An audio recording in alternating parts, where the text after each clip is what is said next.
Само 19 денови го делеа од првото заседание на АСНОМ во манастирот Свети Прохор Пчински, на кое требаше да биде делегат и еден од подписниците на македонската државотворност. Помалку од 2 месеца го делеа од денот на ослободувањето на неговата родна Струмица. Двата значајни датуми беа толку блиску, а сепак толку далеку за него. Него доживеа јавето на двата убави сона кои ги сонуваше со отворени очи. Ги затвори очите по желба на окупаторите и домашните соработници на непријателот токму на денешен ден пред 75 години. Чинот на неговата подмолна ликвидација и до ден денешен остана голема мистерија, оставајќи го отворено прашањето кој стои зад подмолното предавство кое резултираше со предвремено прекинување на една успешна родолюбива приказна. Тоа би бил кусиот сублимат за крајот на богатата животна и револуционерна биографија на Благо Јанков Мучето, без сомнение најмаркантната и најсветла личност од нашиот град од времето на Втората светска војна. Во негова чест сме повторно собрани за да го одбележиме овој 14 јули 1944 година или оној 14 јули 1944 година кога престана да бие неговото срце, полно со праведност, непокор и љубов кон родната грудка. Можеме само да предпоставуваме што ќе значеше Благо Јанков Мучето за струмичкиот и македонскиот растеж да не се случеше тој саботен пазарен ден во Струмица пред 7,5 децении. За жал, се случи тој злокобен ден за да ни биде и тага, и гордост, за да ни биде и подсетник и незаборав, за да ни биде урнек за осведочен патриотизам кој се докажува со дела. Затоа, честувањето за Благо Јанков Мучето има повеќе наменско значење од и негувањето на споменот за него, покрај се значи и пренесување на тој спомен и на идните генерации струмичени и македонци. Ние сме должни да ги чуваме и негуваме животните и идеолошките епизоди кои го отсликуваат вистинскиот лик на Мучето, како и за сите други кои оставиле свој белег во обстојот на овој град и неговите жители. Благо Јанков Мучето е роден во 1910 година во сиромашно семејство и уште од најрани години бил воспитуван во илинденски и востанички дух. Во родниот град го завршил основното образование, но со оглед на тоа што неговите родители не биле во можност да го школуваат, бил приморан да го изучува шивачкиот занает.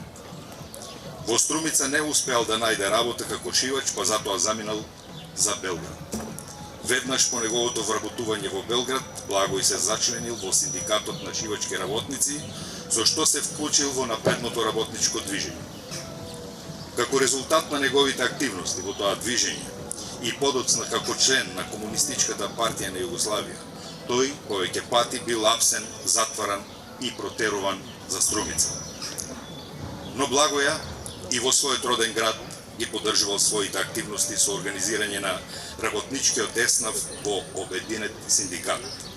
Мучето бил и организатор на штрајкот на монополските работници, а во тоа време одржувал и редовни контакти со Јосиф Јосифовски свештарот, Гераст Цунев, Киро Минанов, Ценка Павлова и други.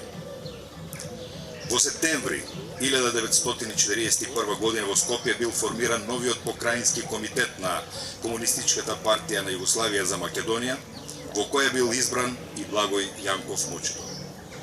Токму Мучето бил иницијатор за формирање на партизански одред и за таа цел развил голема активност во Струмица, Радови, Штип, Пехчево и во други градови и населени места во источниот дел на Македонија. Неговата револуционерна дејност била причина постојано да биде во илегала, затоа што постоела реална опасност да биде уапсен или ликвидиран од страна на окупаторите или домашните шпиони.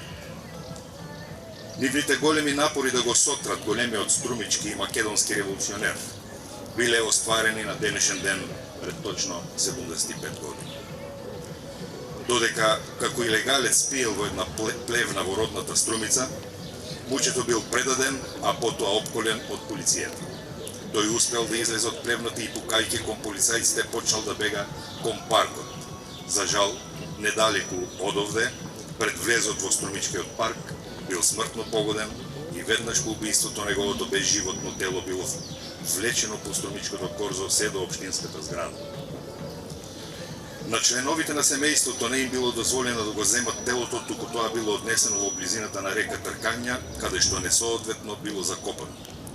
Дури по ослободувањето Благо Јанков Мучето бил погребан со сите почести на градските гробишта во Струмица, а 7 години по неговата смрт на 11 октомври 1951 година, на одбележувањето на денот на востанието на македонскиот народ, Благој Јанков Мучето бил прогласен за народен херој. Ете тоа се најважните факти за големиот струмиченец и големиот македонец. Благој Јанков Мучето. Неговата големина не прави безкрајно горди. Нека биде така за надека. Благодарам.